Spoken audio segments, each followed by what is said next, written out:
Successful power hitting in the death overs requires the top players to have a relaxed and calm mind.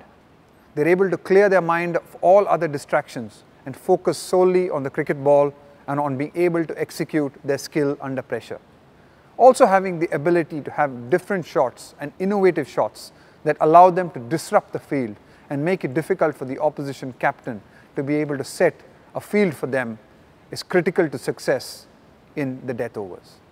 One of the ways to practice innovative skills in the death overs is to maybe start with a tennis ball and to get somebody to throw the ball at you from a shorter distance initially and at a slower pace. And as you get better and better at it, you can increase the distance and maybe start playing with a cricket ball as and when you get comfortable with those particular shots. A good way to measure your ability and as you go up the ladder of difficulty is if you can execute 80% of your shots at an easier level. Only then do you progress to a much more difficult level. Once you start playing the bowlers in the nets, you might only succeed 20–30% of the time, but that's okay as long as you keep improving and keep getting better.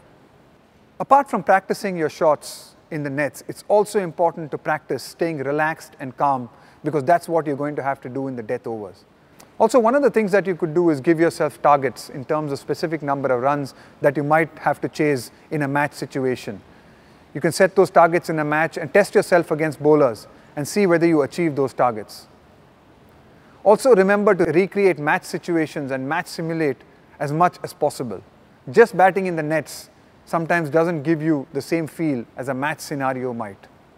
In these lectures, we've seen some of the skills required to be a successful power hitter in the death overs and how to play some really innovative shots. The critical thing though is to be able to practice these skills before you take them out in the game. All the very best in practicing these skills.